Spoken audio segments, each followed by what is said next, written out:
L'Europa, anche grazie all'impegno dell'Italia, sta mettendo in campo l'NGT, le tecnologie evolutive assistite.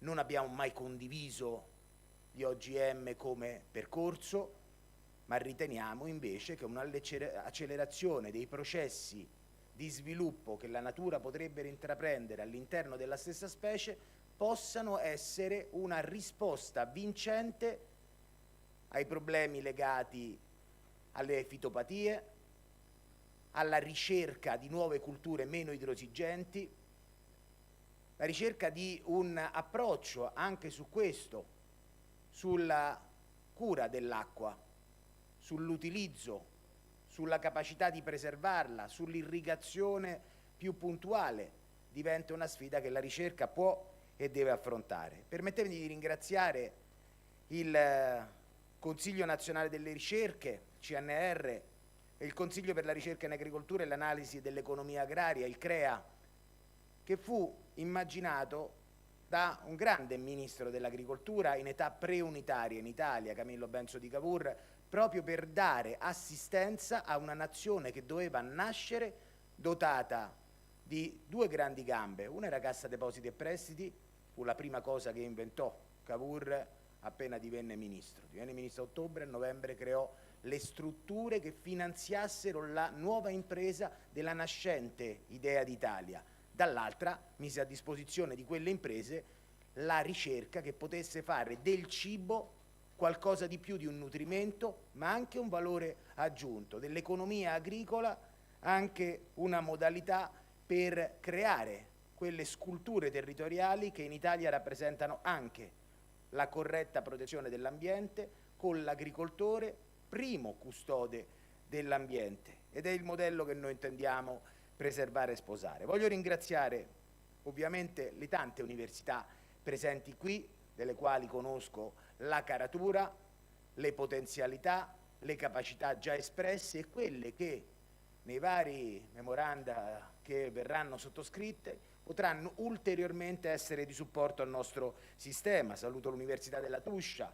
Nella mia ultima missione qui in Uzbekistan 2 anni fa, basi sulle quali si è costruito il primo percorso di questa natura nella splendida Samarcanda. L'Università di Bari, l'Università di Pisa, il Politecnico di Torino, l'Università di Pavia, l'Università del Piemonte orientale. Esistono già tante relazioni solide e tante relazioni che si apriranno. Oltre alla ricerca, all'innovazione, c'è un'altra sfida che noi riteniamo poter raccogliere, che è quella di mettere in condizione di avere sempre strutture che formino persone capaci di interscambiarsi informazione, modalità, approcci e anche di collaborare e lavorare insieme. Tra gli altri memoranda che verranno sottoscritti qui ci sono alcuni che riguardano la corretta migrazione, la possibilità di lavoratori di venire in Italia, lavorare, apprendere, formarsi e riportare in patria quelle competenze per garantire autosufficienza alimentare, ma anche crescita del valore aggiunto dei propri prodotti. Noi crediamo che sia il modello vincente. Ringrazio ancora Matteo Zoppa Sellice, con tutto il personale che ha voluto seguire questo business forum nell'organizzazione, ne faremo altri, ma quello che si svolge qui in Uzbekistan è davvero paradigmatico di come si possa guardare all'intero spettro delle necessità di sistema per presentare le proprie potenzialità, le proprie capacità e raccogliere quelle degli altri per lavorare insieme. Questo era lo spirito che ci ha contraddistinto in questa missione e io credo che i risultati sono arrivati e ne arriveranno ancora di migliori. Grazie e buon lavoro.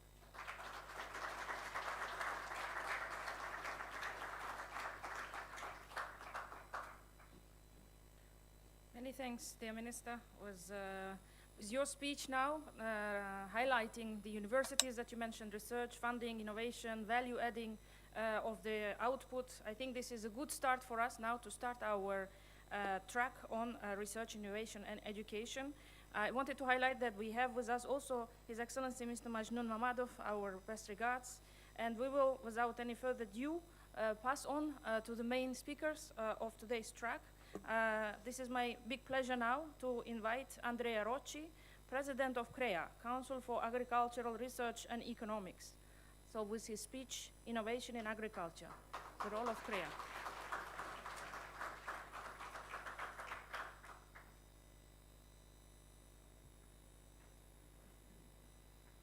Hello, good morning. Thank you for the floor.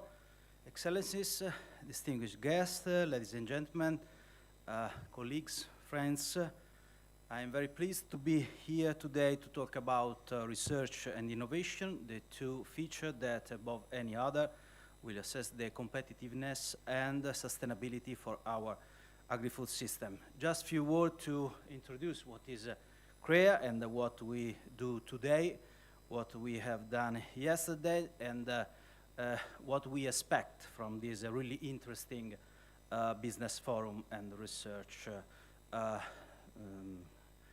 forum. So CREA is the Italian research institution devoted to agriculture, agri-food system, and forestry, supported the segment and is responsible for scientific research, technological innovation, and economic analysis.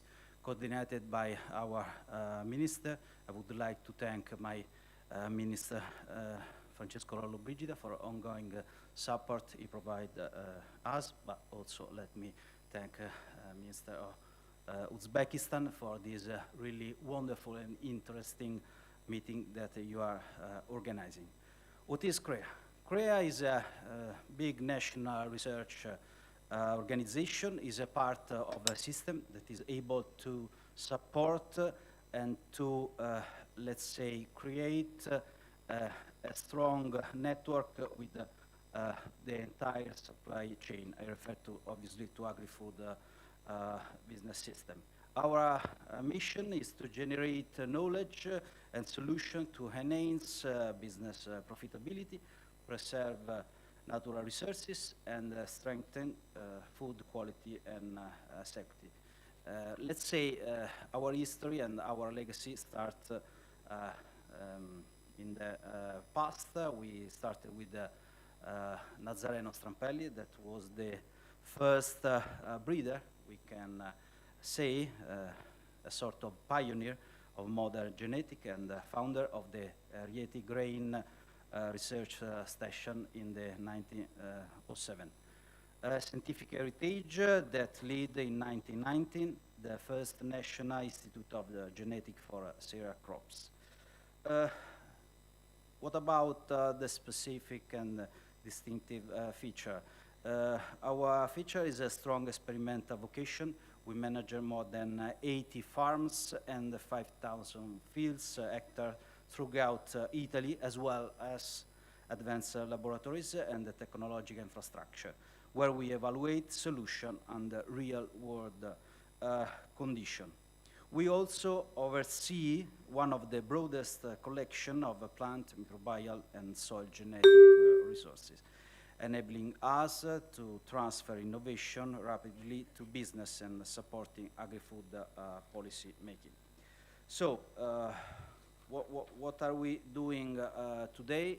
Today we are signing more than 10 memoranda of understanding. I appreciate the Minister of Uzbekistan that was talking about to create a common platform. So we really believe that we can interact one each other. We started yesterday with our colleagues to create common track, I mean a research track where we can develop common innovation. Just to report and to give you some details about the topics, the concrete topics that we are trying to define, we will talk about, and we are talking about cereal production and genetic improvement. Another sector is related to the quality horticulture and fruit growing. Another one is based on viticulture, on the soil protection, on the water management, plant protection, also livestock and aquaculture, and so on. So Today, for us, is a really important meeting because we believe that we can create here in Tashkent a really common platform to develop a new and innovative way to create a strong future for all of us. We believe that innovation in agriculture is the driving force that makes our food system sustainable, competitive, and resilient. So concluding, I encourage you to carry with the insight and ideas we have shared today and to continue working with dedication, collaboration, a spirit of purpose. So thank you very much and have a wonderful meeting. Thank you very much.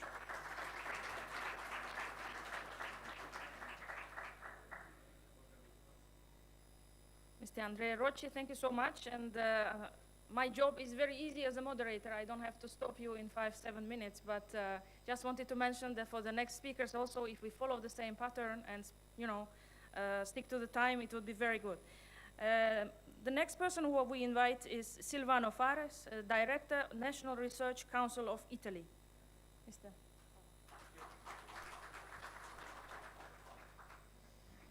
I brought a few slides if you want to put it on, if it's possible, otherwise I will just talk. I will just talk. Good morning, everybody. My name is Silvano Fares, Director of the Department of Agri-Food, Biology and Agri-Food of the National Research Council of Italy. The department is, just to let you know what we do, who we are. We have a critical mass of about 1,000 people in 9 different institutes over the Italian territories. We cover mostly the regions of Italy where there is more agricultural vocation, and we are about, in our DNA there is our willingness to cooperate a lot with international countries. Okay, these are the slides. We have more than 200 projects now with 87 different countries in the world, so we are very happy. We are very happy to cooperate. And okay, what we do, our research, if you want to go ahead with the slides. We have 3 main strategic areas. One of them is the agriculture, forestry, and so in this strategic area, we have skills in sustainable management of natural resources. Okay, that's great. Okay, this is just a picture of where we are in the Italian country. As you can see, every region is well covered by our offices and institutes. What I was saying is that one of our 3 strategic main areas is agriculture, forest, and environment. We have skills in sustainable management of natural resources, climate change mitigation and adaptation, biodiversity conservation. We have projects also with several stakeholders, also companies and industries. We have skills in precision, digital, and AI-based agriculture and forestry systems. We do climate-smart crop technologies for sustainable agronomic practices. We do eco-friendly inputs and integrated pest management solution. The National Research Council of Italy is one of the research institutions in Italy. We sometimes are called, interact with the government when it comes to alien species attack and pathogens. We also have an institute very much focused on biomass valorization in the frame of circular bioeconomy. This is a very trending topic in Italy and in Europe.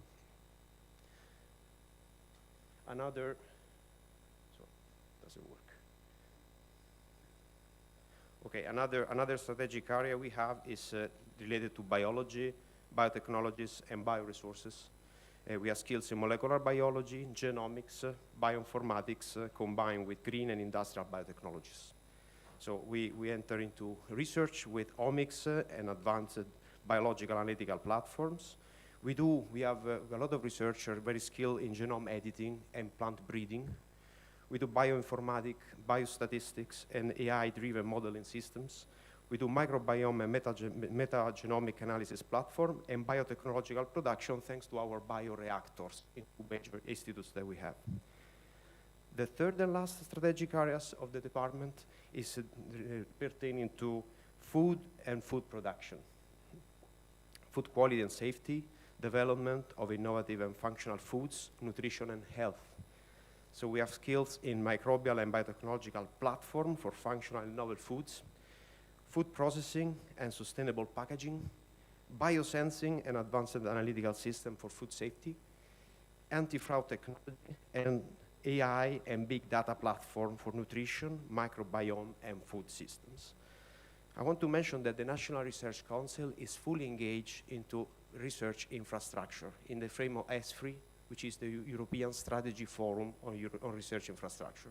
This is a constellation of field sites, but also cloud infrastructure with data center, which support a network of research topics, which are very trending in Europe. That means that we have easy access to this range of infrastructure in European countries. And this is also a mean for collaboration with also non-European countries. Just to give you an example, we as a department coordinate two of this infrastructure. Emphasis, in BISBA, emphasis is devoted to plant phenotyping. We have an experimental farm where there is the top of the technology in proximal sensing to test the capacity of new crop cultivars to face the stressor of climate changes, so drought, high temperature, for instance. And we support farmers based on our research in Italy. We also have an infrastructure of industrial biotechnology, two infrastructure related with microbiology and collection of germoplast banks. And also we are involved in two other infrastructure. One is ICOS, Integrated Carbon Observation Network of experimental tower on top of agricultural ecosystem and forestry ecosystem, where we monitor in real time the exchange of greenhouse gases between the plants and the atmosphere. That means we can close the energy balance, the carbon balance of our farms. And also LTR, which is a long-term ecological research focused on our national parks and some beautiful area that you are all invited to visit. In my last slide, I give you just an example of what we could do together. Together with me today, there is Matteo Giaccone, our expert agronomist who has experience in the Asian countries. So we can help you eventually to explore new cultivar, new crop species that we could set up in different conditions after maybe making an exploration, an in situ survey of the weather condition, the soil condition, and propose new cultivar, new varieties that could be set up here. And this is a win-win strategy because it can connect not only the research world of Italy and Asian countries, but also our companies which are willing to come with us and invest. So with this, I want to thank a lot the organizer here, the Italian ministry and the local organizer and the counterpart, because it was a very fruitful event. I was very happy, and I really hope that our collaboration will move forward to the next step. Thank you very much.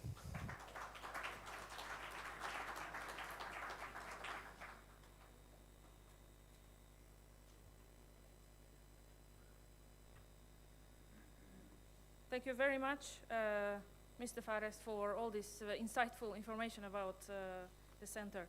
I was just told that unfortunately we have to say goodbye to the ministers and thank them for this very kind opening, so that we will continue here with the rest of presentations. Thank you. Thank you.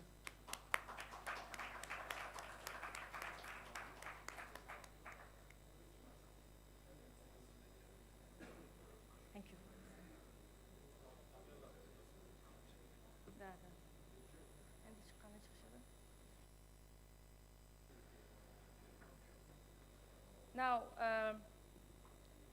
Now we are in a more relaxed, really research and education forum, and I'm really happy to mention to you also that I am going to be your moderator for the rest of this morning. My name is Munira Aminova. I am the rector of International Agriculture University, and it is my big pleasure to invite our good old friend Simone Severini, Director Department of Agriculture of University of Tuscia.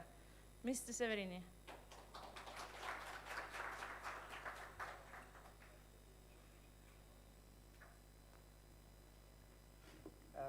Okay, good morning everybody. So dear rectors here, ladies and gentlemen, good morning to everybody. So on the behalf of the rector, of our rector, Professor Tiziana Laureti, I would like to say that it's a pleasure and honor for our university to be here today in this forum that is not just showing up what we are doing now, but we hope that will be an opportunity to see what we can do next, okay?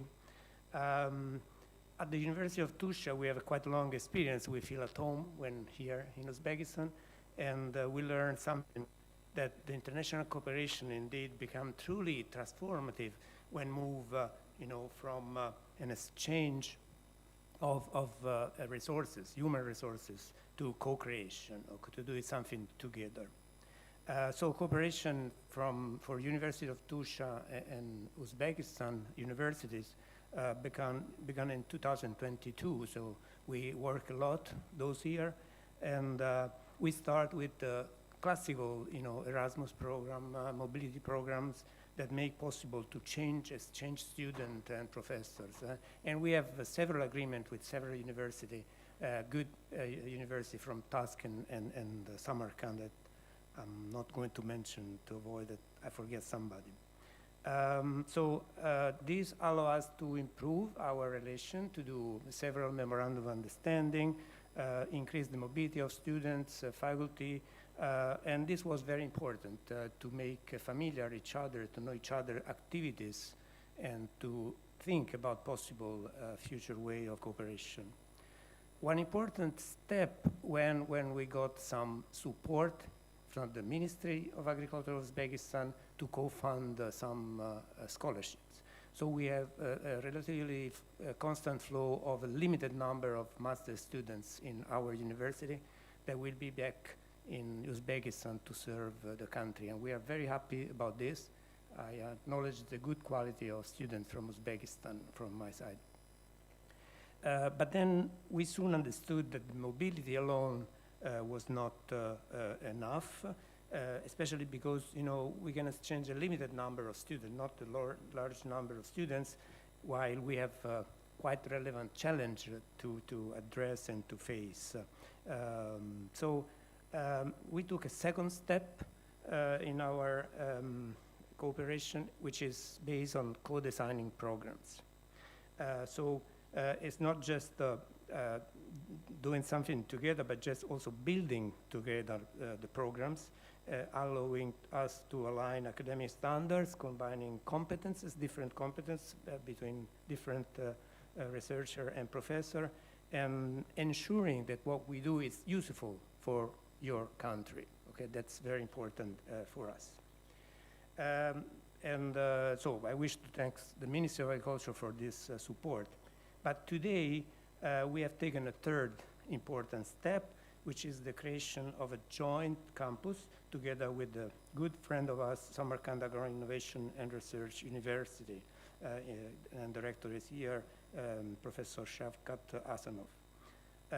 What makes this joint campus initiative different is the model of shared governance, because we together shape the program. We involve structurally faculty and students, and use an approach that tries to connect not only education, but also research. So this will be the basis for improving research activities and hopefully territorial development. Now, a fundamental actor of this activity is the Ministry of Agriculture of Uzbekistan. I want to thank again for the support, as well as the Italian that push us to continue in this activity. So I want to take a moment to express our sincere gratitude to their support and vision. And I hope that we show that when public institution actively connect with research and university institution, this can be a strategic actor for the development. Now, second message I want to give to the floor for reflection is that this model, it's replicable, so can be applied to other areas, other universities, and adaptable to the needs of our countries. We hope that this Unitus Samati Joint Campus can serve as a template, a model for further cooperation with other countries. This specific project started in October 2025, and now it's running. It's been inaugurated, but now it's running, and it's already producing a very tangible outcome. I also have a slide, if it's possible to show, because we have programs in four different programs. 2 programs in the bachelor level. Is the next, please? I jumped some of the slides, sorry. The next, oh, is here, sorry. Okay, so we have these 4 programs, 2 bachelor programs in agricultural science, food technology, science and technology, and 2 master programs in circular economy and organic agriculture. And as you can see, this is the starting point also in terms of number of students involved in the program. But this is not enough. We want to keep going. Today we are going to sign a letter of intent to do some activity together at the level of PhD through a system which is called PhD sandwich program, in which there is a co-tutoring of activity of research focused on issue of Uzbekistan, and with a limited number of time spent in Italy, 1 year in Italy and 2 years in Uzbekistan. Now, we are very happy about these results, and results of, in terms of number also is encouraging, but more than this, we are very happy about the level of satisfaction spread by our students and our faculty. Just to show this, I would like to ask my colleagues, which are here, to stand up, because maybe, please, Enrico and the others, please stand up. Yeah, so there is a quite group of people. So I'm doing this just in case during the B2B you want to reach me or my colleague to know a bit more, because the time is, of course, limited. Now, we are very much happy about everything. Also, another small point, and the rector, I hope, will appreciate, which is in the program we have a quite large number of female students participating. So we are very happy about this. Let me now conclude with one simple message that says our journey from simple memorandum of understanding to a joint campus show that the future of academic cooperation is not about more relationship, more partnership in terms of number, but we need something more deeper partnership, which is built on shared responsibility and real impact. Now, Unitus, as shown briefly, is ready to work with all of you, university, institution, also companies, just in case we believe it's very important to help knowledge transfer through education. That's very important. So we are also open to program, for example, for executive or functionary from the ministry. And we hope to expand this model to make it a long-term project, result-oriented, and between Italy, Uzbekistan, but also, of course, other Central Asian countries. Thank you very much.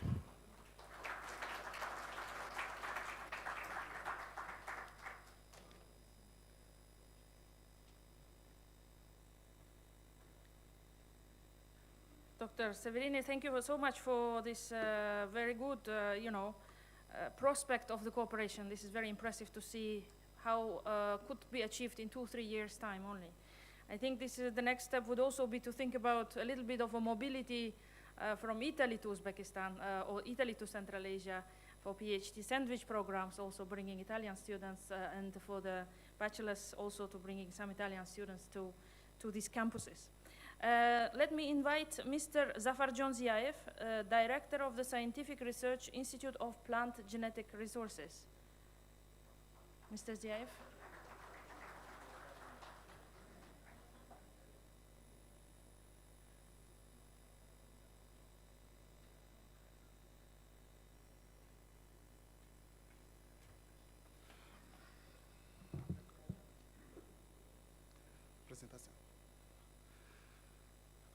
Good morning, dear guests, dear delegates. I am very pleased to meet with you, all of you here in this important international forum. And I would like to thank the organizing committee for this opportunity. Welcome our delegation from Italy. I saw some of my colleagues before we have started years back, a little collaboration. Let me share my presentation on topic safeguarding crop diversity together, vision and opportunities for Uzbek-Italian collaboration in plant genetic resources. I would like to briefly give information about plant world of Uzbekistan. The landscape of Uzbekistan is diverse, encompassing desert, mountains, steppes, and river flood plains. The vegetation covers includes more than 4,000 species, 1,028 genera, and from 138 families. About this 577 is medicinal plants, and 812 are considered endemic. Each landscape have a diverse their own vegetation crops, which are very specific and adapted to dry and the dry and arid climate. This is information about composition of our XCT collection. Almost 17 research organizations holding 78,000 accessions, about 142 agricultural crops. And one of our institutions where I work is Research Institute of Plant Genetic Resources. We have almost 43,750 accession on 103 agricultural crops. And the most important crops, cereals here, industrial, vegetable, fruits, and fodder crops. Okay, briefly, our research organizations. Institute was established in 1924 under academician of Nikolai Ivanovich Vavilov as a Central Asian branch. And then it was almost 100th century. We have celebrated in 2024 our anniversary. And many of colleagues from European gene banks also participate from Svalbard Gene Bank, this many of you know. And also it was after 1991, it was reorganized as Uzbek Research Institute of Plant Industry. Then it was in 2003, the National Gene Bank organized it as a medium-term storage. And in 2020, it was the rename, and it is as a Research Institute of Plant Genetic Resources. In 2026, now we are getting a fund, the World Bank Project Fund, almost $3.3 million for modernizing our research organization. And our main activities is, of course, enrichment through this introduction from these different countries, and also expeditions. This is for mainly research inside the country and also Central Asian countries, together with the international centers, and also conservation of our genetic resources, as well restoration of viability, and the studying, characterization of the genetic resources, and the introduction of non-traditional agriculture crops. Nowadays, in our gene bank, almost in medium seed gene bank, we have 39,000 accession. These are almost 73 crop species. And also we have a field gene bank, and we collecting in 2 locations. Actually, we have 3 experimental stations in different regions. One of the important area is the Surkhandarya region. It's we are located in the south part of Uzbekistan. And you can see that's almost 1,680 plus collection as we're considering there. Now, just a few minutes back, Professor Silvano mentioned that we have a collection that side, pomegranate, almond, and we have a very diverse collection. I hope that we'll have in the future collaboration in this area as well. I think we'll discuss later on detail. And we have a scientific staff and 23 PhD doctors. And also we have almost 200 hectare land in different regions where we can release variety and also make a seed production for the farmers as well. And here is briefly about this, how many in 100 years, we have introduced almost 131,000 accessions from different countries, different accessions from all over the world. And it was examined for phytopathological, entomological, and examination. And also based on main economic traits, we have conserved now almost 43,750 accessions. Here is information in our genetic resources. So it was almost 153 countries, and also cereal crops, 22,000, and industrial crops, 11,000, and vegetable and melon crops, 5,750 accession, and fruit and grapes. One of the we have in our genetic resources 1,800 grape collection, one of the biggest collection in our in the region, I would say, and also other crops. It means some non-traditional crops also we have introduced about 500. And we have different research activities, especially now we are also, after the modernization, we are giving more focus on molecular biology and genetics, especially in CRISPR-Cas gene editing, PCR-based marker analysis, cytogenetics, and genome mapping, and also some plant biotechnology, biochemistry, physiology, and breeding and seed production activities. Nowadays, almost during this 100 years, almost 300 varieties developed on different agriculture crops. Just in 2025, we have shared almost 207 accession, 200 accession to the other universities, research organization as a national, as a genetic stock for their activities, research activities. We have international partners and also CIMIT, ICARDA, many of you know here, and Biodiversity International, also World Vegetable Center, and we have also national institutes and our neighbor and European countries as well. And we have started one collaboration in Center of Plant Genetic Resources, so it's in Netherlands, Wageningen University.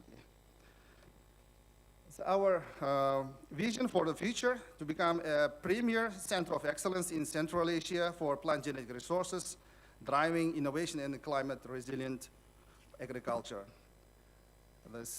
Why is this partnership? Korea, we are already signed the agreement, and this is a joint opportunity this is also a very good opportunity for us.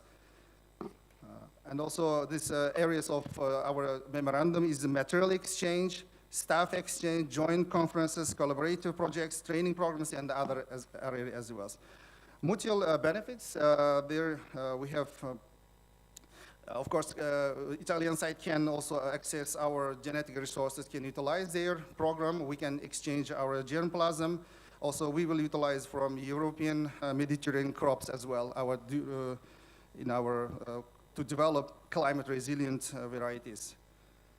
This strategic roadmap from signing to impact, and this is we have here one to our collaboration in 5 years. So we have several activities each year, and because of time limits, so I can go further. Together for the resilient agriculture future, this is the best time to plant. The best time to plant tree was 100 years ago. The second best time is today with the collaboration with the Korea. Thank you so much for your attention.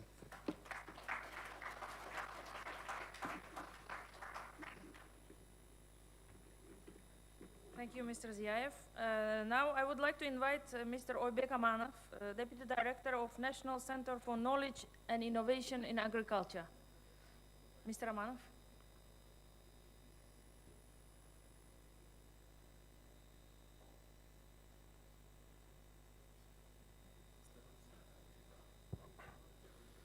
Assalomu alaykum, hurmatli aziz mehmonlar. Avvalambor O'zbekiston Respublikasiga xush kelibsizlar.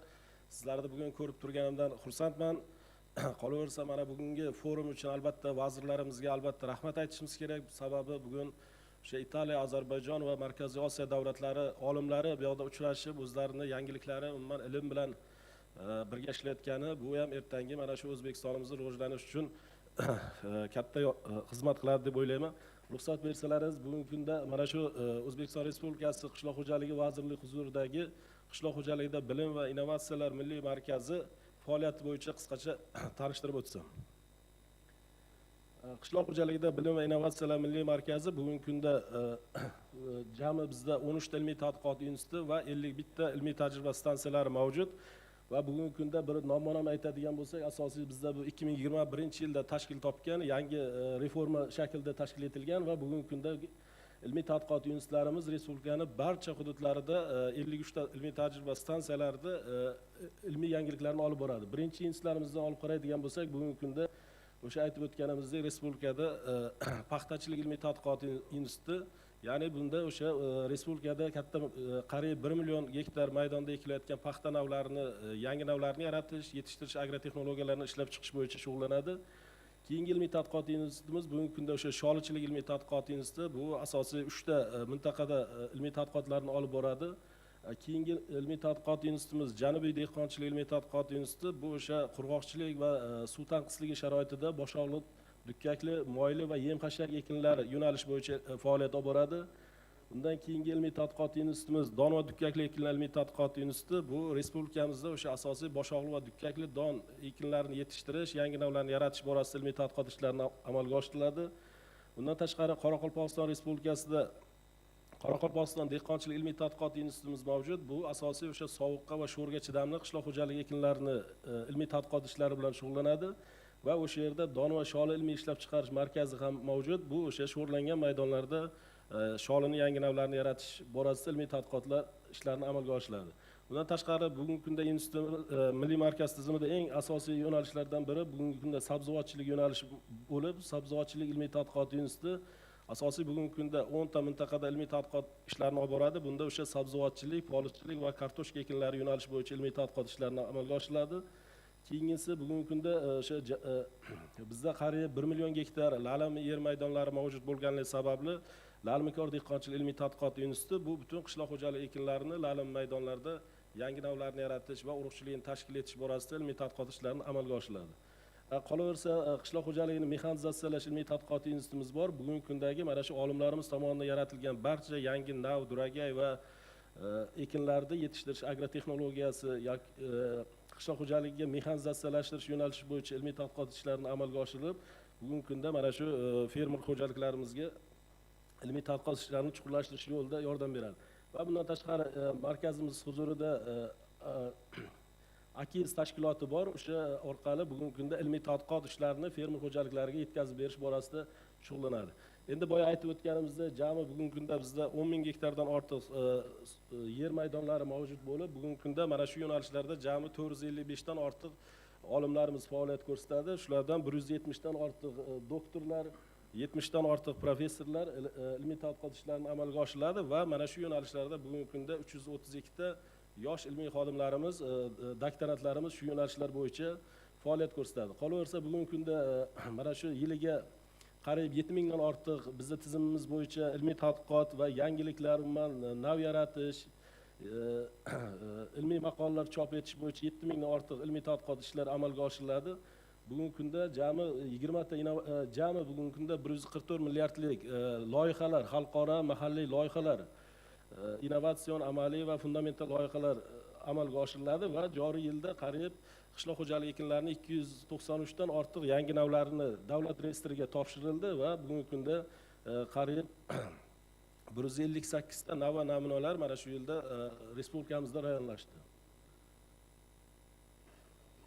Endi asosiy bugungi kunda biz xalqaro hamkorlik masalasida ham qariyb 100 dan ortiq ilmiy tadqiqot institutlari va davlatlar bilan hamkorlikda ilmiy tadqiqot ishlarini amalga oshirilyapti.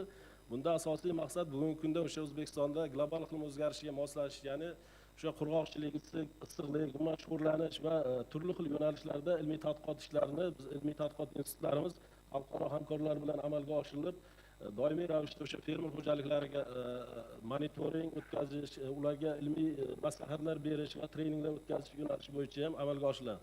Qisqacha qilib aytadigan bo'lsak, mana bugungi kunda o'sha paxtachilik yo'nalishi bo'yicha bizda jami 3 ta ilmiy tadqiqot instituti ilmiy tadqiqot ishlarini amalga oshiriladi va bugungi kunda o'rtacha hosildorlik o'sha 50-55 sentrga yetganligi ham mana shu ilmiy tadqiqot ishlarini natijasi hisoblanadi.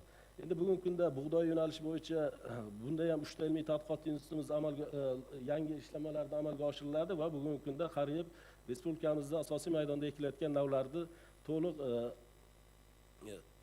mahalliy navlarni salmog'ini kengaytirish bo'yicha ilmiy tadqiqotlar ishlarini amalga oshirilyapti. Qolaversa o'sha sabzavotchilik, kartoshkachilik ilmiy tadqiqot institutimizda ham bugungi kunda qariyb bu institutimiz 20 dan ortiq xalqaro markazlar bilan hamkorlikda ilmiy tadqiqot ishlarini amalga oshirilyapti va turli yo'nalishlar bo'yicha nav yaratish, agrotexnikasini yetishtirish kabi ilmiy ishlar amalga oshirilyapti.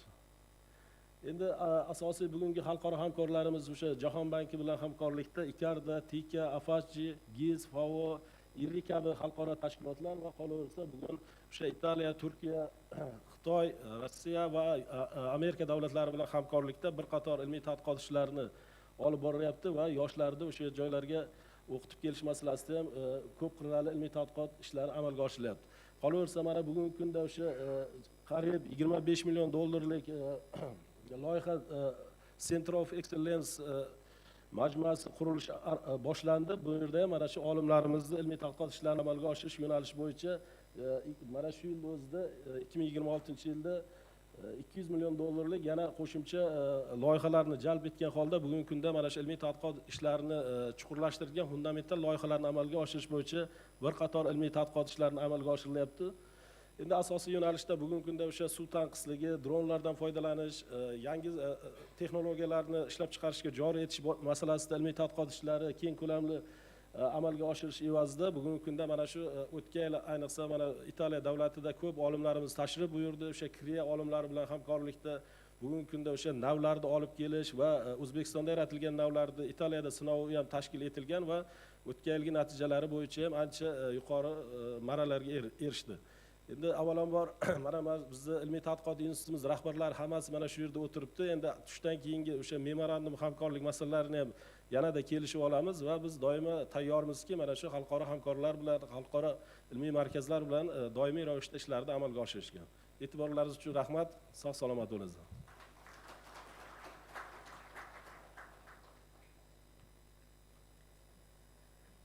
Dear colleagues, we have a slight change in the agenda.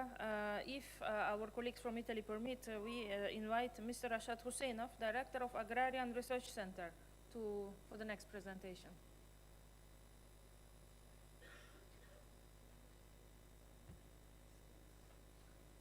I will be just brief.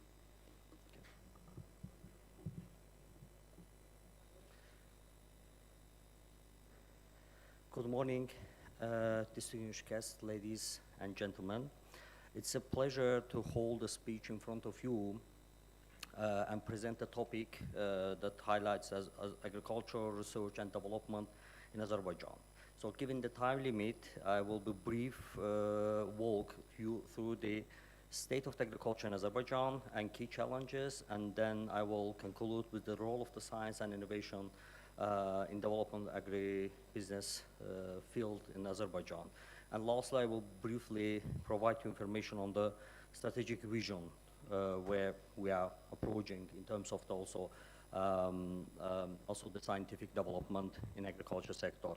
So before starting the slides, I would like to just mention that agriculture plays a basically central role, critical role in the economy of Azerbaijan. Not only the economy of Azerbaijan, it's important to note that this is the crucial sector in terms of the development, economic development, social related issues, and also environmental related issues. So it's not just about the production, it supports rural livelihoods, employment, and national food security. A large share of the population still lives in rural areas and depends on the agriculture for income. At the same time, this sector is one of the largest users of the land and water resources in the country. And it also contributes to greenhouse gas emission This is in Azerbaijan case, the second largest contributor. So in general, concluding these slides, we can see that agricultural side at the intersection of the economic growth, social well-being, and environmental sustainability, making it as a strategic sector for national development. So briefly about the agri-food trade. Looking at the trade, agriculture is also the key driver of the non-oil gas export in the country. So the country has a strong relationship, particularly with neighboring and regional markets, while imports complement domestic production. Azerbaijan exports a diverse range of products, starting from the vegetables, ending with the cotton, and also trades with more than 120 countries. Here is just the sum of the countries with which we are intensely trading.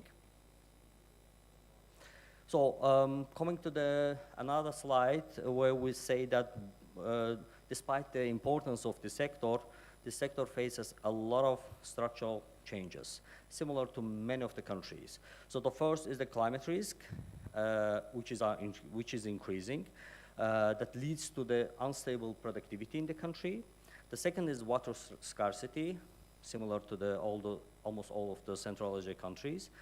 This is becoming a major constraint for sustainable growth.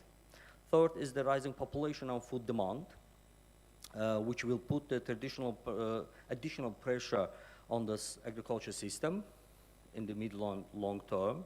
And finally, there is a significant technology gap between small farmers and large producers.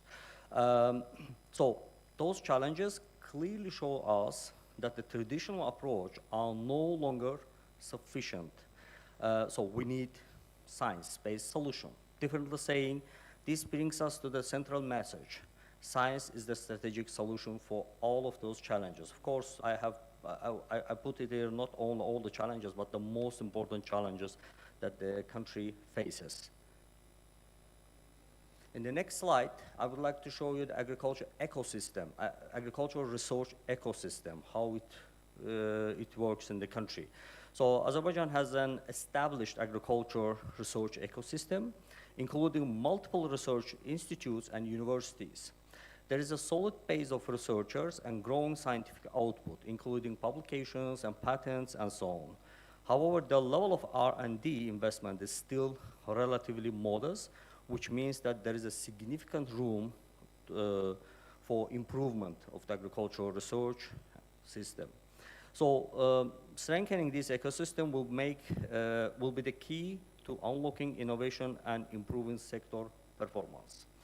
Minister of Agriculture, as a Minister of Agriculture, we have already started to conduct the structural reforms in research institutes. So all the research institutes that you see here, this will, based on all those research institutes, we are trying to build two grand new research institutes in the country, which we will hopefully end all these reforms by end of this year. So we will have two research centers or institutes. One of them will be concentrated on the animal husbandry side, another will be concentrated on the crop science. So talking about the research, it's very crucial to also note something on the AI. So we have, as a Minister of Agriculture, we have started 2 years ago the AI project, and we hope that this year we will be able to end the project. So this is the grant project. Government allocated for this project more than 10 million euro. We have already started. As I said, this year, end of this year, we are aiming to end this project. So there are different models that will be applied within the digital agriculture. So some of the models that is already here, mentioned here, so those models are basically farmer rating, crop suitability, yield forecasting, and crop monitoring. So all the models are already applicable. So our farmers are starting to use. This is in the test period. As I said, by end of this year, we will be able to apply for all of the country's farmers. As I indicated, those are the only 4 models that I would like to mention. So And also have developed Agriculture 2030. So this is the strategy of the Azerbaijan. So where we are going to approach in the future in terms of agriculture development. Importantly, almost in all strategic goals, we have mentioned the importance of the science and research. Particularly one of the strategic goals that is directly linked to the agriculture, science, and development. Under these strategic goal, we have identified various measures, starting from the development of agriculture, science, infrastructure, financing, and all the fields, international cooperation, of course, and all the related parts. So, closing, I would like to close my words that agriculture, as you see, so in case of Azerbaijan, is one of the vital sector, particularly non-oil and gas sector, but it is under increasing pressure from climate change, resource constraint, and rising demand. So the way forward is clear: investment in science, embrace innovation, and strengthen R&D system. So as highlighted in this last slide, the power is in science. Thank you very much for your attention.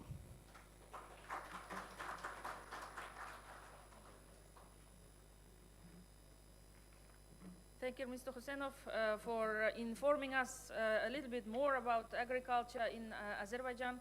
I hope you will be available for some B2B talks after this conference.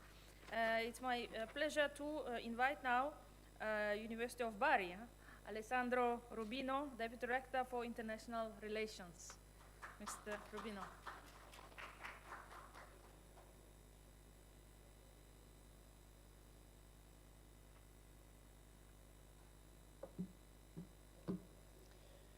So, good morning, colleagues and partners. It is a great pleasure for me to be in Tashkent today, participating in this forum. As we are the new kids on the block, so the most recent university from Bari, from Italian academic big family to start working and cooperating in this region and in Uzbekistan. I would like to provide a bit of an overview of Bari University Aldo Moro, and also I would like to provide a particular focus on our specific research activities that are focusing on satellite data, artificial intelligence, and digital innovation for agriculture and natural resource management. So I think this is also very much in line with what we heard in the previous presentation, and I think it could open interesting opportunity for scientific cooperation. So a bit about our university. University of Bari Aldo Moro was founded in 1925, so we just celebrated 100 years of activities, and we span our activities around 3 campuses in Bari, Taranto, and Brindisi, and we host more than 40,000 students nowadays. It's a comprehensive university with strong emphasis, a strong connection among the department, the research center, and we work in a strict cooperation with our international partner. Our academic offer spans more than 120 degree courses, and 10 of those are international, and 7 are fully taught in English. Oh yes.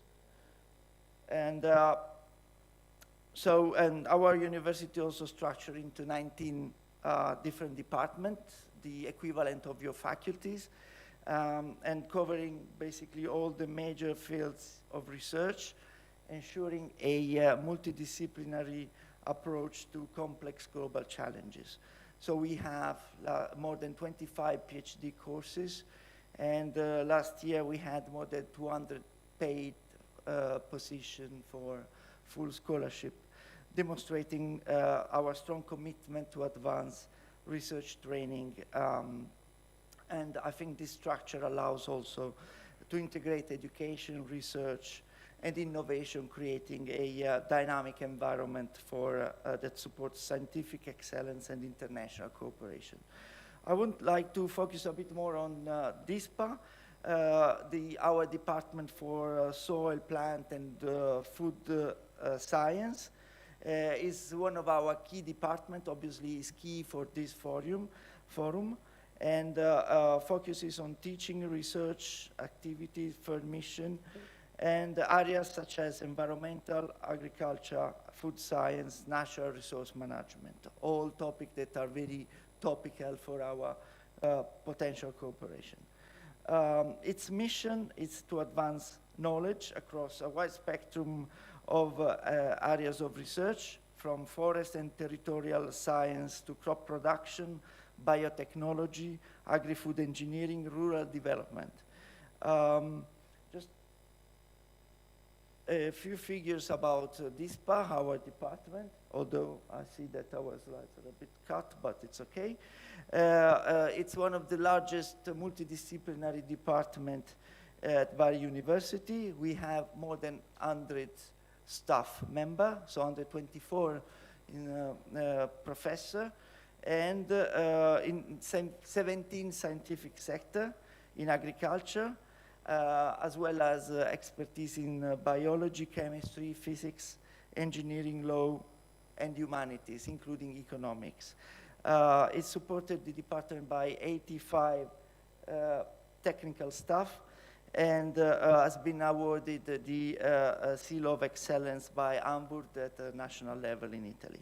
So just quickly on the AI application to agriculture, just a brief overview.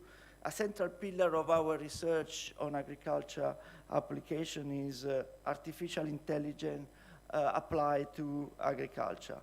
We have developed, and we are developing an AI algorithm for monitoring vine quality, crop classification, estimating plant water status, and chlorophyll content. All these technologies enable very precise and efficient agricultural practices, contributing to sustainability and productivity. So the integration of AI in from field data with satellite data represent a major innovation that we think we can bring to this discussion today. And I think it's quite an important innovation in modern agriculture system.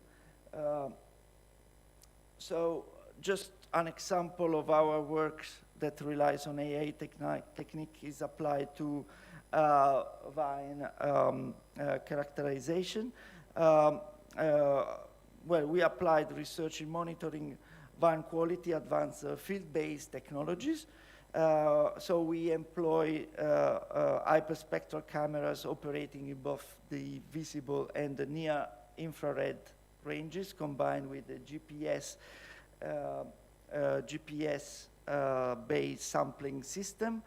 And this field setup, as you can see, we collect data from the field and ensure data quality.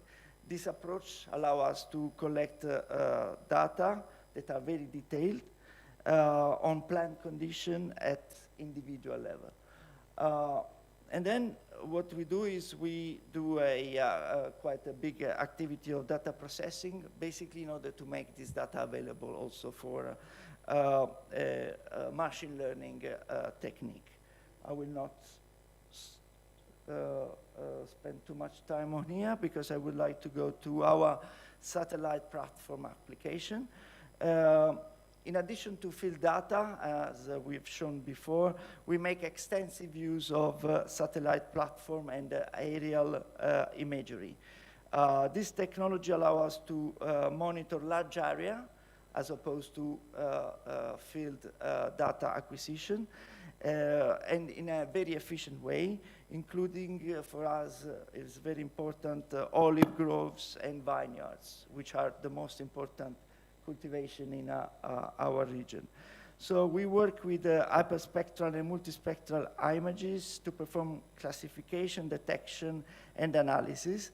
And the integration of satellite and the ground data enhance the scalability and the impact of our research.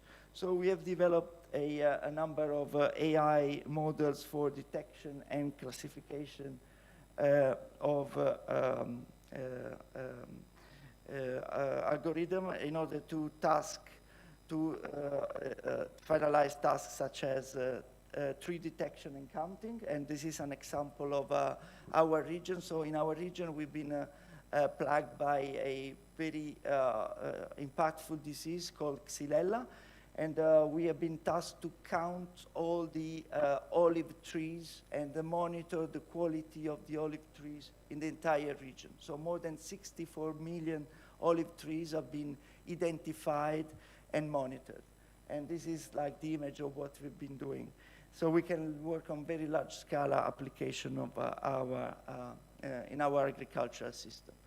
And I'd like to go to this final slide, which is quite a very new and for us very interesting, exciting opportunity for research and cooperation. We hope it's about the concept of water digital twin. This approach integrates satellite data, field observation, and AI models to create a dynamic representation of the water system, supporting a more informed decision-making in agricultural water resource management, especially in regions affected by water scarcity. So we share the same issue, same problem.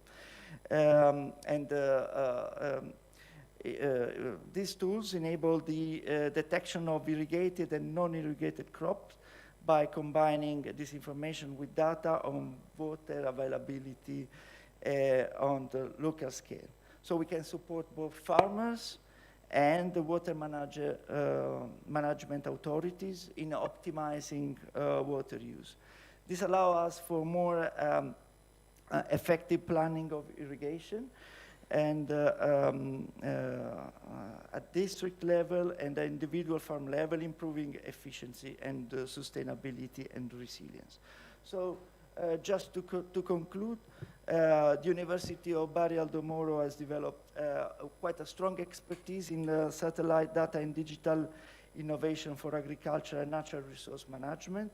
Our region, Puglia, faces challenges that are similar to those of Uzbekistan and the Central Asia region, in particular in managing limited water resources under growing pressure.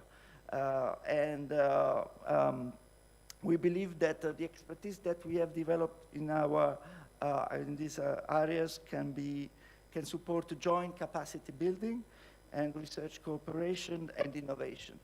So we are actively looking for potential of cooperation in Central Asia and to develop and co-develop a solution in areas such as regenerative agriculture and sustainable agro-ecosystem.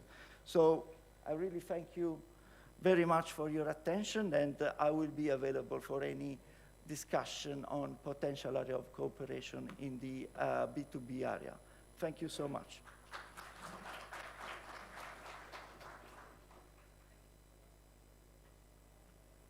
Thank you, Mr. Rubino.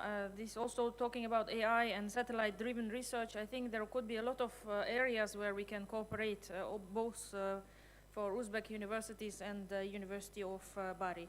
Let me now invite Mr. Giovanni Gronci, Deputy Director for International Relations, University of Pisa.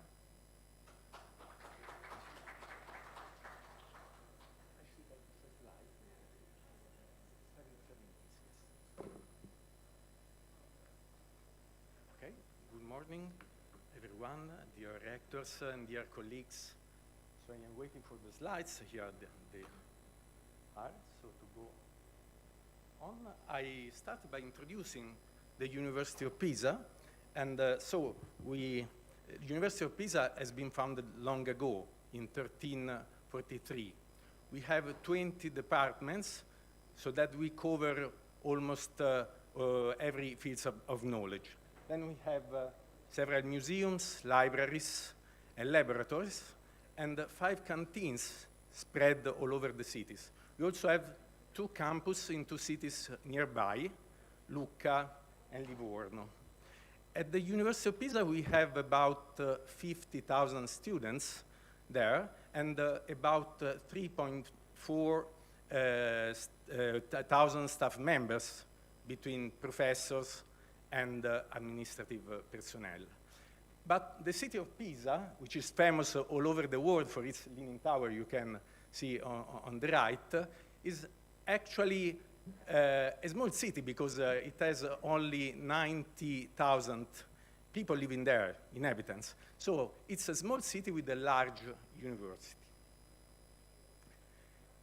Okay, Galileo Galilei was born in Pisa, and actually he was a student, maybe the most famous students of our university, and then professor there long ago.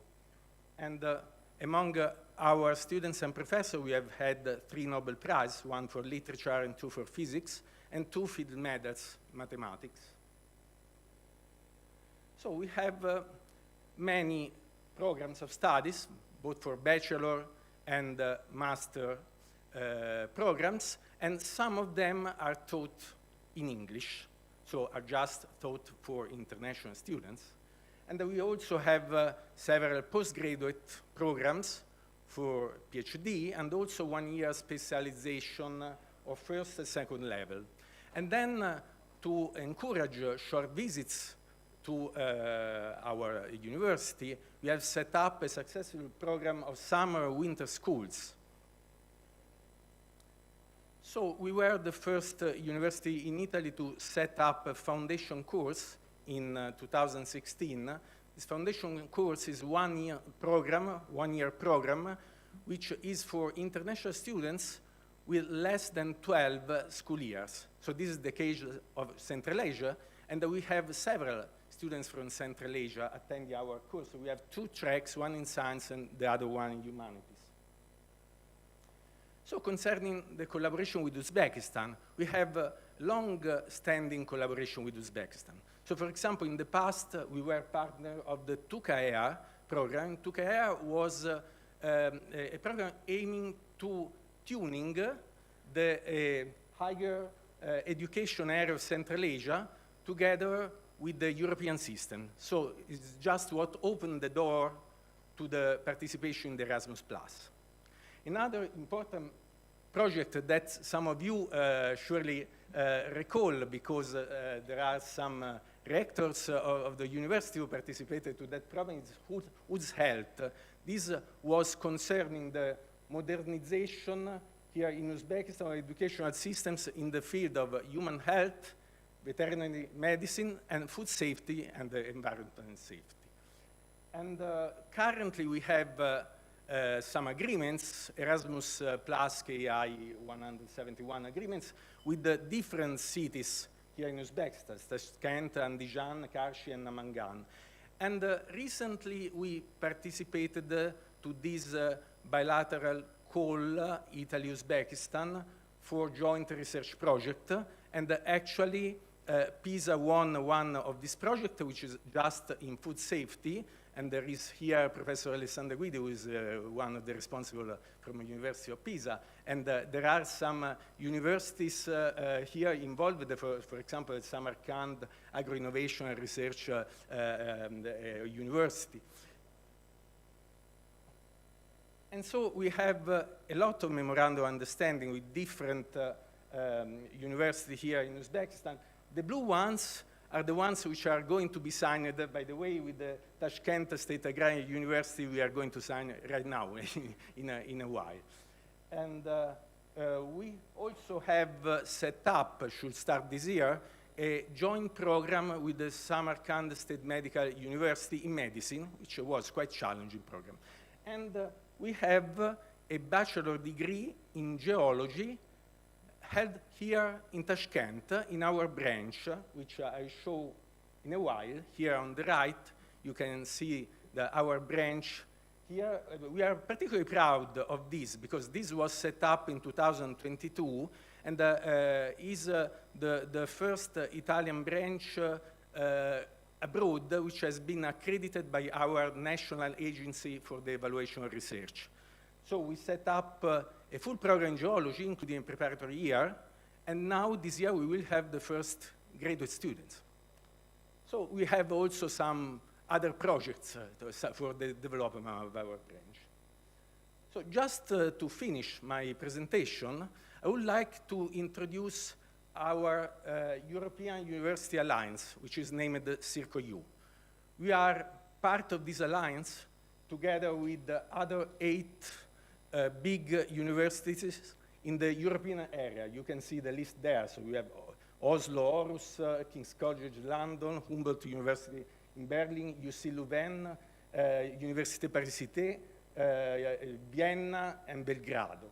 So being part of this alliance, of course, allows to students and professors of our university to access to some interesting joint program, and of course is also an added value for institutions collaborating with us. Many thanks.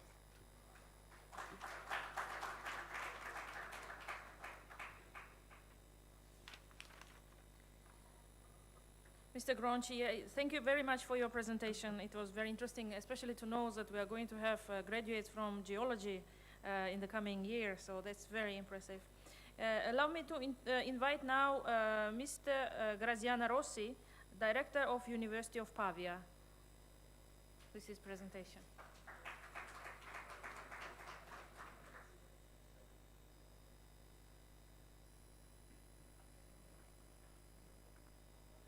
Good morning to everyone, dear rectors, colleagues, and friends. I come from the University of Pavia. Pavia is not Pisa, is not Padua, is in the north. I don't know how to start my slides, please. We are a small city. We have half of population are students. And we are quite old in our country, 600 years and 50,000. But we are completely new in Uzbekistan, so it's the first time we are here, and we are starting our relationships. No slides. Okay, 1 minute, and they come. Okay, also in our university, but is not a match. We have a very famous and important person in the past, like Alessandro Volta, the inventor of the battery, and Golgi, the first Italian prize for medicine. And yes, this is Pavia. Pavia is a small city, 70,000 people and 28,000 students. Then is a city for students, not very different from Pisa, very nice cities, small cities, where it is possible to live very well. Our system is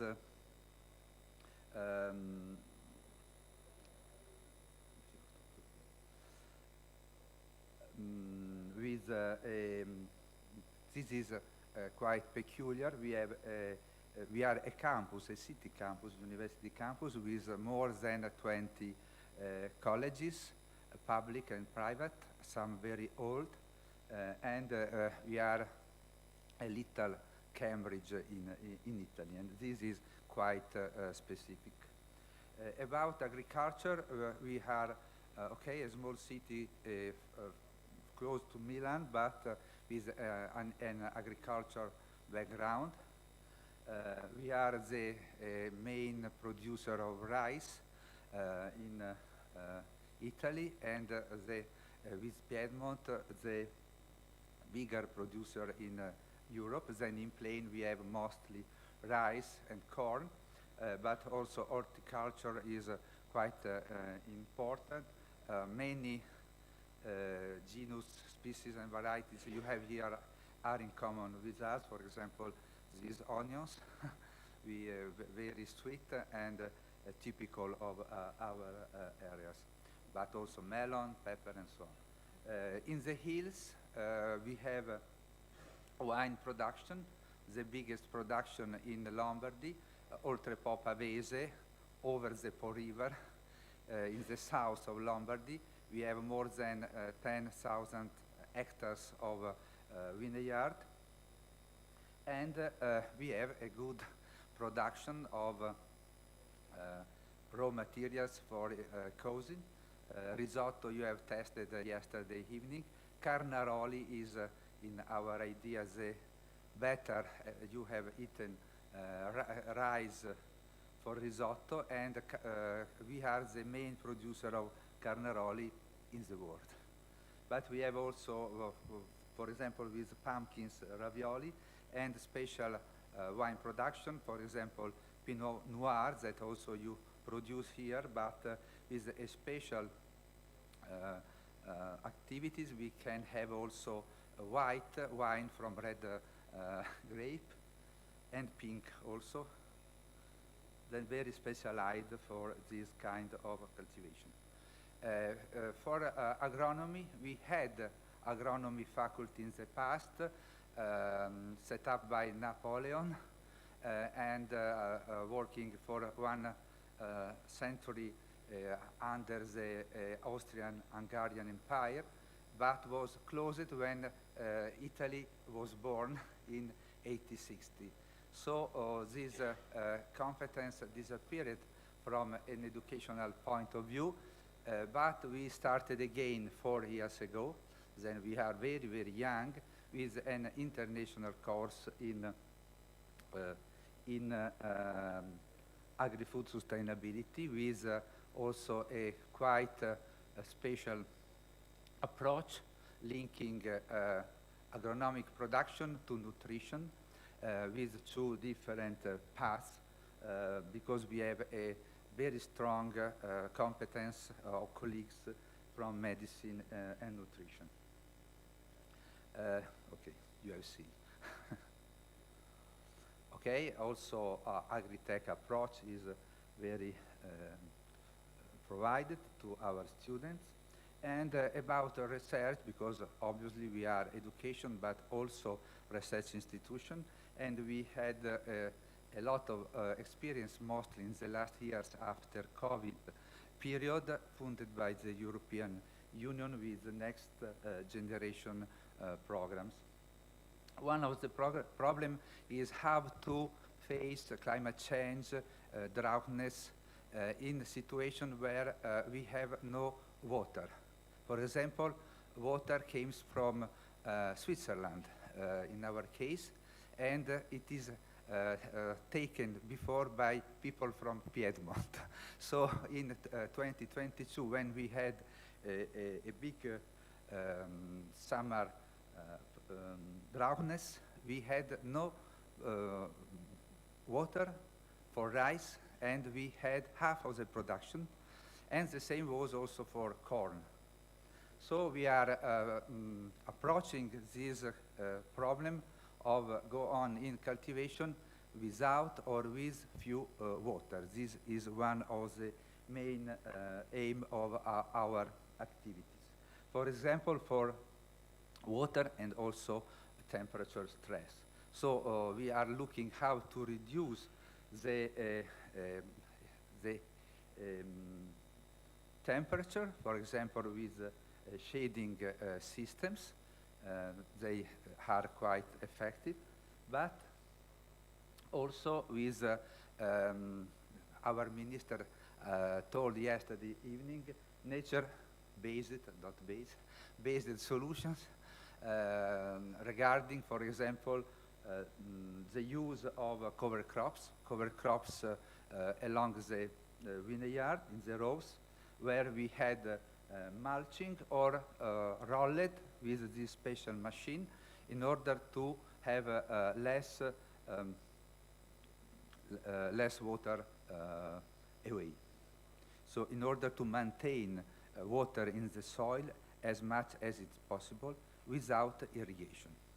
If you have water and can have irrigation, it's better, but if you haven't, it's a problem.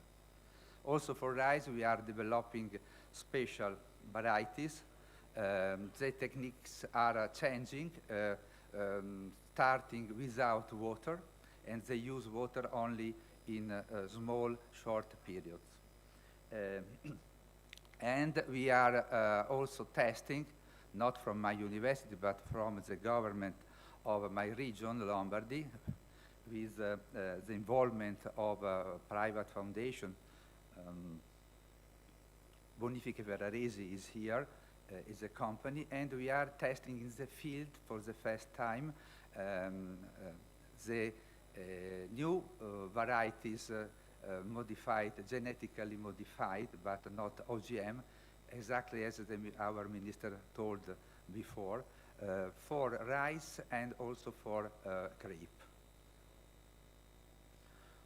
But we are at 45 degree of latitude north, then outside of the Mediterranean area, facing continental areas, and we are at the border of the outside of the border of cultivation of olive oil, but as a consequence of temperature increasing, we started to cultivate a lot olive oil also in our hills, and this is probably also an option in order to substitute some cultivation for example, for grape. And we tested, as the colleagues from Bari has shown before, the suitability of our territory. You have hectares of olive oil, we have some olive tree, but in the next future we are expecting the possibility to cultivate this important plant also in the north. Last but not the least, our seed bank. We are also a research institution for conservation of seeds. We are part of the European system AGIS, which is not working, unfortunately, in Uzbekistan, finished in Caucasus. Probably Georgia is included, but not your country.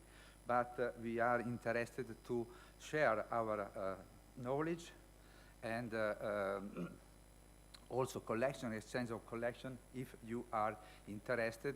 I spoke with some of you regarding corn, rice, onion, and so on. So also this may be an opportunity for us. We are especially interested in land races, but not only for themselves, but using them for the construction of new varieties, for example, for tomatoes. So this is my last slide. We are very interested to join a new collaboration for research and for education. Sorry if we are so new, but we are deeply interested in a new relationship. Thank you very much.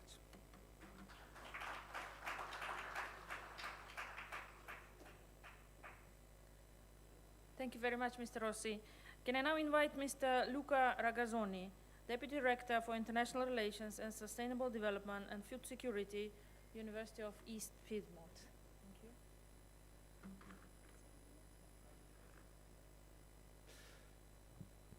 Dear colleagues, ladies and gentlemen, thank you very much for the warm welcome here in Tashkent, in Uzbekistan. For me, it's the first time here, and it's a real pleasure for me and honor to be here.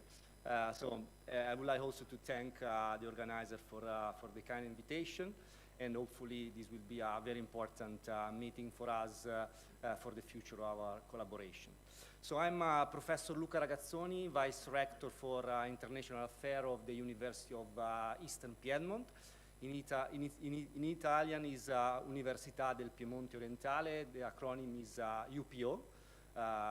And we are a young university. We have 27 years old, and we are in the north of Italy, between Milan and Turin, in the Piedmont region. I have some slides too, if we are able to upload. Thank you very much. So we are a medium-sized university with around 20,000 students. And we have 8 departments across all the disciplines. But one of our main characteristics and field of interest is medical school. We have an important medical school, one of the most active medical school in Italy. And another role that I have, I'm the director of the Training and Research Center in Disaster Medicine, Humanitarian Aid, and Global Health, which is a World Health Organization collaborating center since 2016, which is one of the, objectively one of the most important research centers all across the globe around disaster medicine. No slides. No slides. Okay, no worries. In any case, so with some technical issues, I have no slides, sorry. How we are addressing sustainable development and food security. I'm coming from the Department of Ecological Transition and Sustainable Development, and within this new department, we have 3 main degrees, especially bachelor and master degree, taught in English in a blended format. One is the food, health, and environment. The second one is management for sustainability, and the third one is disaster and humanitarian health.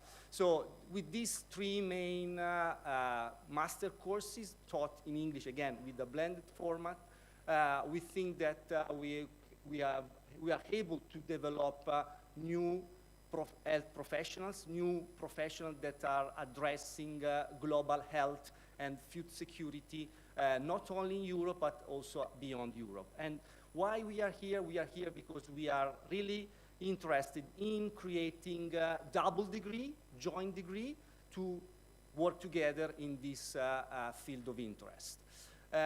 So we are also an important experience in creating joint and master degree. And we think that with this important experience, we are able to collaborate also in food security.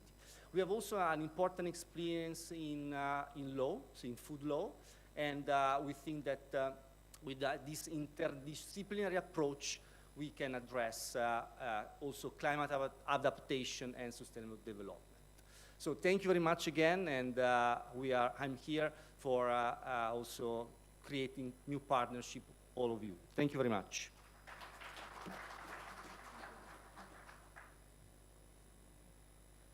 Thank you, Mr. Agazzoni. Can I now invite Mr. Alberto Sapora, Deputy Rector for International Relations, Politecnico di Torino, Rector of University of Turin.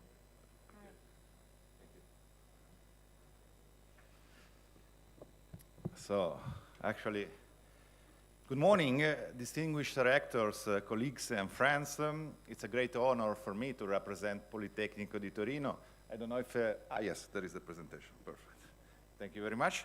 Actually, as you know, Politecnico di Torino came here in Uzbekistan 17 years ago, in 2009. Actually, we are a technical university, so we educate and we form engineers. And we have graduated since then more than 1,600 basically students who then came to Torino to get their master degree. Some of them get their PhD degree. So we have a lot of expertise here in Uzbekistan. Now, actually, as a technical university, Politecnico di Torino approaches agriculture not only as a sector, but as a complex technological, environmental, and social system. Our contribution lies in integrating engineering, architecture, data science, environmental sciences, and management into a coherent framework that supports sustainable agriculture transformation. At Politecnico, we believe that the innovation in agriculture is increasingly driven by innovation, by technologies. So digitalization, artificial intelligence, satellite monitoring, robotics, advanced materials, water engineering, renewable energy systems, and circular economy models. So we work on precision agriculture through data analytics and remote sensing.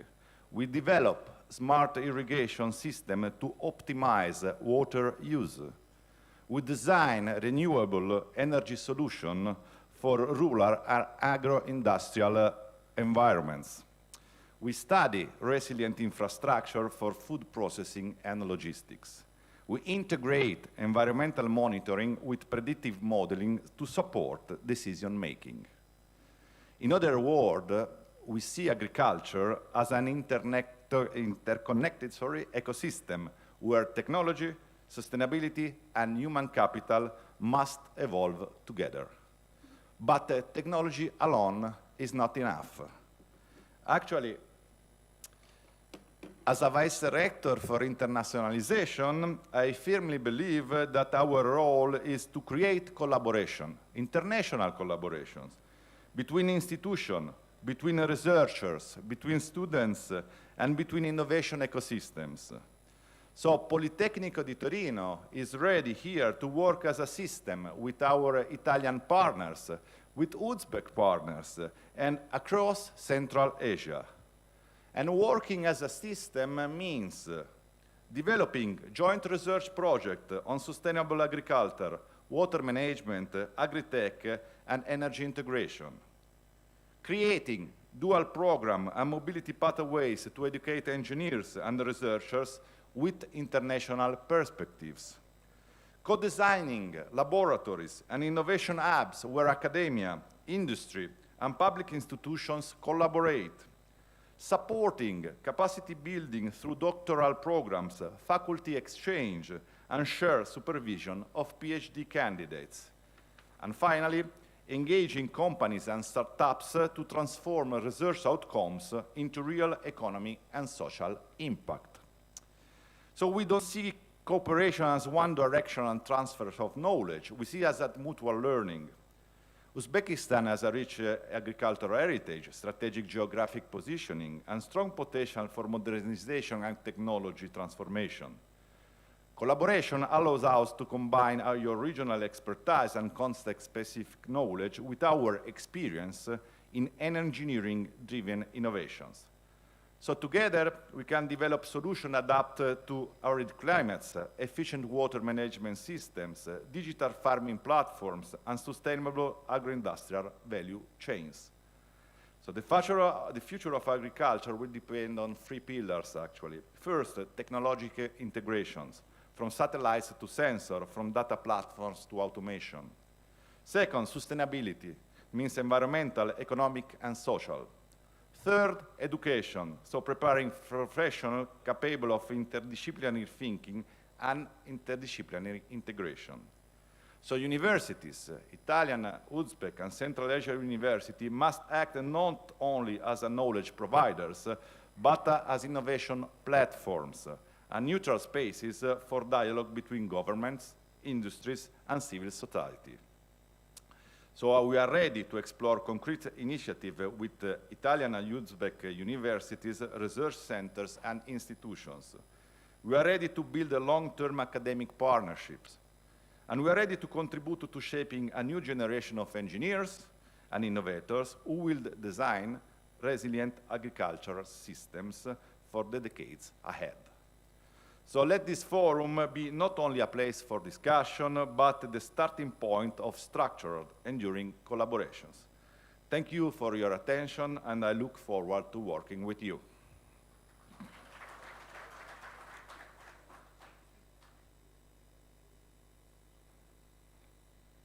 Dear colleagues, we are slightly late with time. We will finish slightly later than previewed, but allow me to introduce our last presenter for today, Mr. Shavkat Hasanov, Rector of the Samarkand Agro-Innovations and Research University. Mr. Hasanov.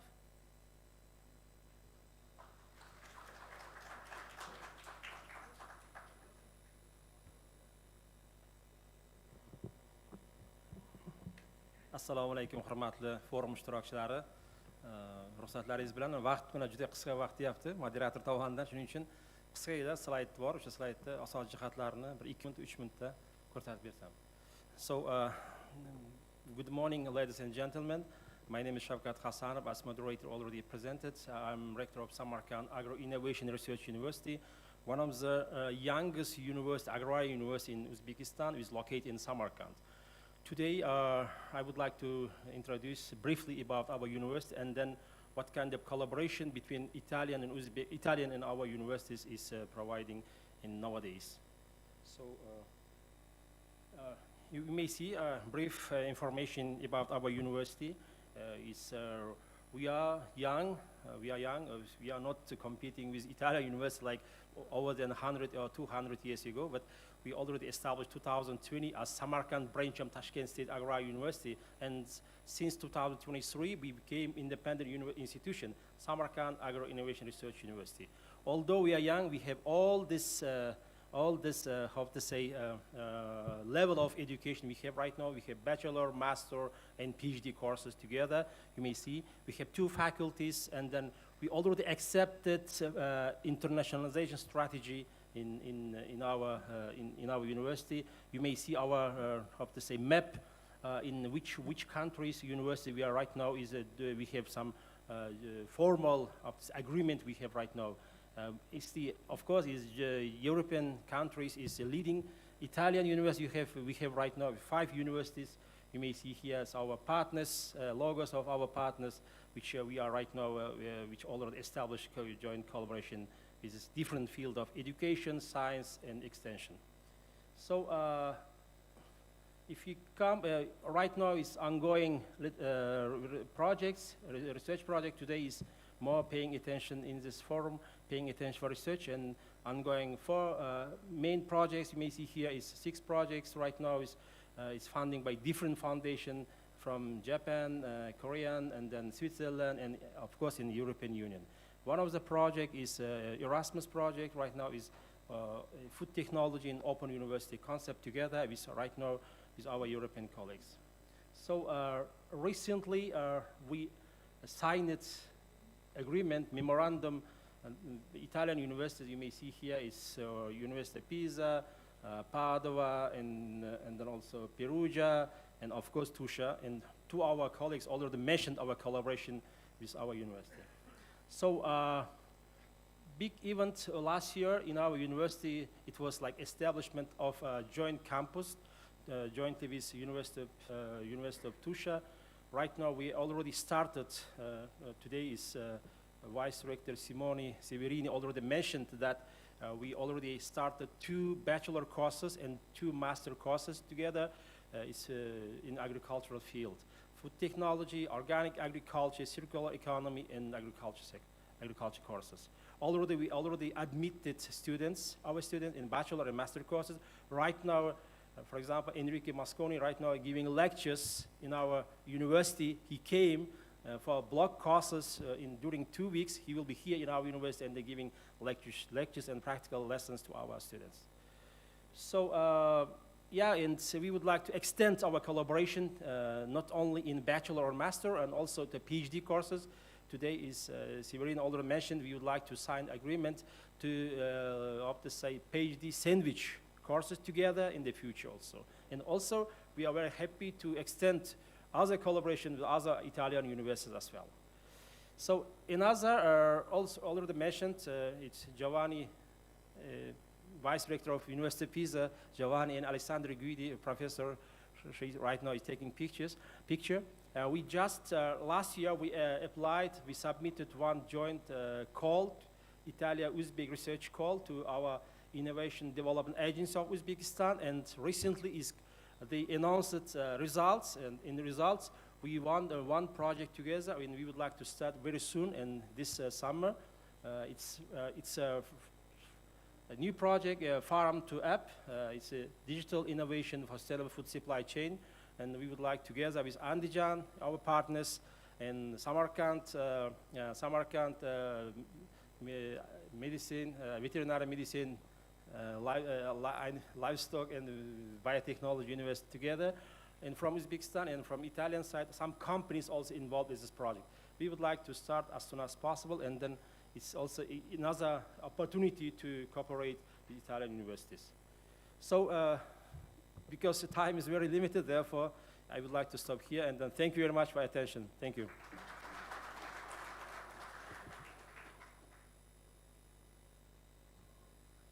Thank you very much, Mr. Hasanov. Now, I think we have the next stage of our cooperation. This is a document exchange ceremony. Jaulon will take over. I just wanted to thank everybody for participating and being here with us for this track on education. I hope some good relationships will be formed after today, and I encourage everybody to enjoy B&B after this exchange ceremony.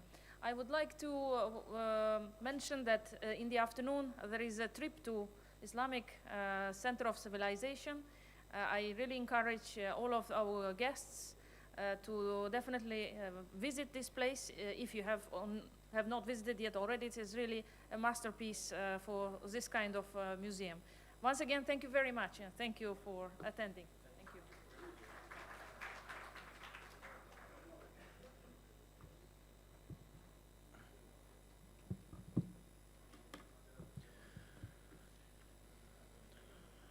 Good morning, distinguished guests, esteemed colleagues, honorable rectors, ladies and gentlemen. First of all, I would like to express my sincere gratitude to all participants for joining the Italy, Central Asia, Azerbaijan International Forum. Your presence here today demonstrates a strong shared commitment to advising sustainable agriculture, innovation, and regional cooperation. With your permission, I am proud to announce the establishment of the Eurasian University and Research Alliance for Climate Resilience, Food Security, and Food Technologies, uniting 12 leading agricultural universities from Uzbekistan and Italy. This alliance will serve as an important platform to promote scientific development, research, collaboration, and innovation, while strengthening long-term academic partnership between our countries. Now, I would like to invite the distinguished rectors and representatives of the Alliance member universities to the stage for commemorative photo. Deputy Rector, Tashkent State Agrarian University, Aziz Abdouasikov. Professor Giovanni Federico Gronchi from University of Pisa. Rector of International Agriculture University, Munira Aminova. Professor Alberto Giuseppe Sapporo from Politecnico di Torino. Rector Odulbek Achilov, Samarkand State University of Veterinary Medicine, Animal Husbandry and Biotechnology. Professor Alessandro Rubino from University of Bari. Rector Shavkat Hasanov, Samarkand Agro-Innovation and Research Institute. Enrico Maria Masconi from University of Tusha. Rector Tohurjan Sultanov, Andijan Institute of Agriculture and Agrotechnologies. Luca Ragazzoni from Amedeo Avogadro University of Eastern Piedmont. Rector Shamshodbek Akmalov, Karakalpakstan Institute of Agriculture and Agrotechnologies. Andrea Rocchi from the Council of Agriculture Research and Economics of the Italian Republic. Okay.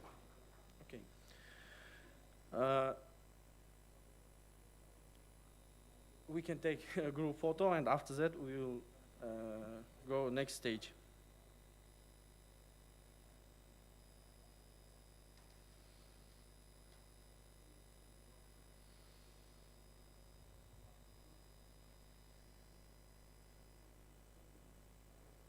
Thank you very much, thank you.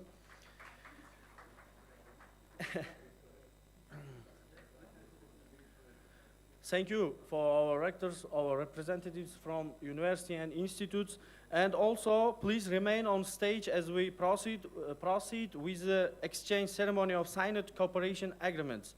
I would like to invite the following representatives for the official exchange and agreements.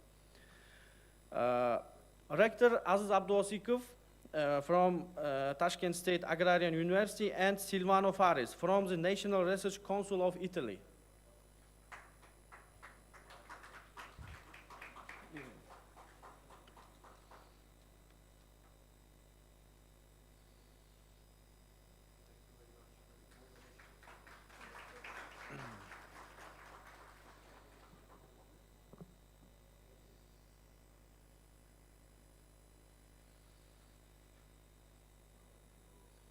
Thank you.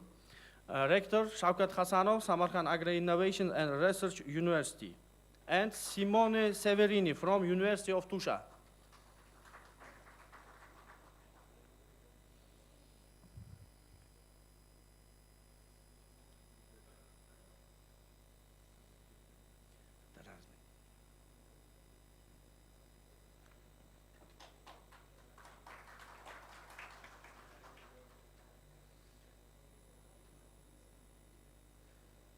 Thank you. Your Excellency, Rector Munira Aminova, International Agriculture University, and Silvano Fares from the National Research Council of Italy.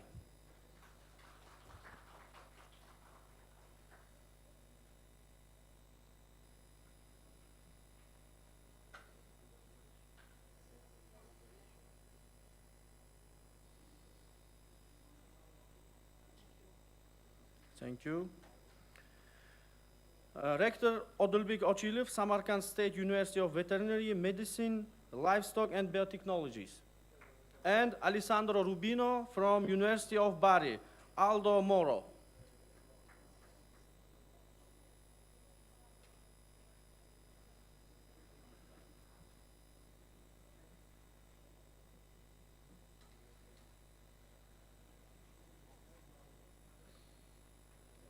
Thank you. Deputy Rector, Tashkent State Agrarian University, and Giovanni Federico Gronci from University of Pisa.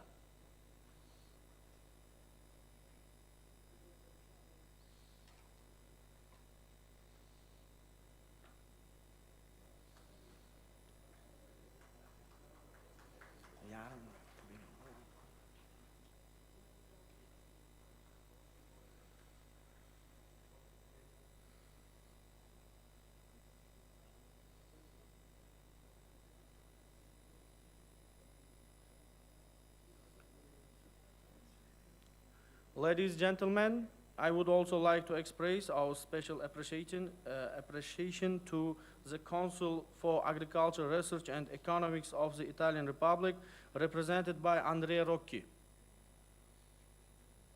Andrea Rocchi, for their outstanding cooperation and support. We are confident that this partnership will continue to grow stronger and bring significant results in the future.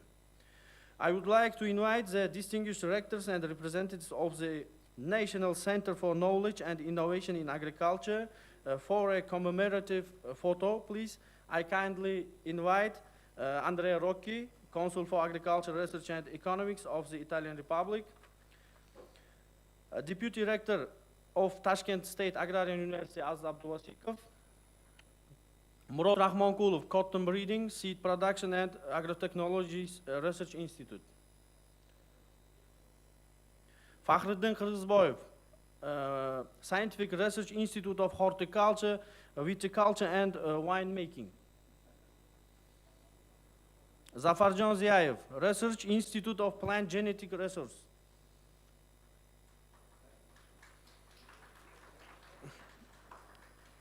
Bahodir Ibrahimov, Research Institute of Vegetable, Melon Crops and Potato. Rajaboy Khudoykuliyev, Scientific Research Institute of Agriculture Mechanization. Dior Juraev, Southern Agriculture Research Institute. Bunyod Mamarahimov, Scientific Research Institute of Ranged Agriculture. Abdulwahid Uraskildiyev, Scientific Research Institute of Irrigation and Water Problems. Azimjon Anarboyev, Scientific Research Institute of Plant Quarantine and Protection. Abdullah Kurbanov, Uzbekistan Fisheries Scientific Research Institute.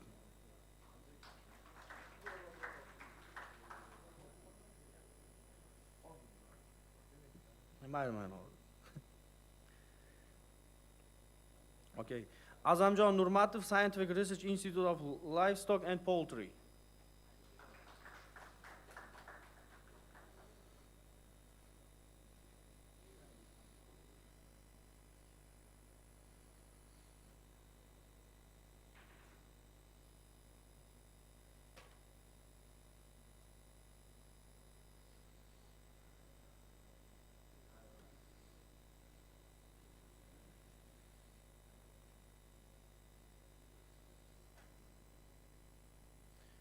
Thank you very much. And also, last stage, please, I invite all participants to commemorative photo, group photo, please. Bitta group photo. Please. Hamma gruppa rasmga tushishga kelsin, bitta guruh Science forumdan esdalik bo'lib qoladi. O'zbekistondan ham qatnashuvchilar, iltimos.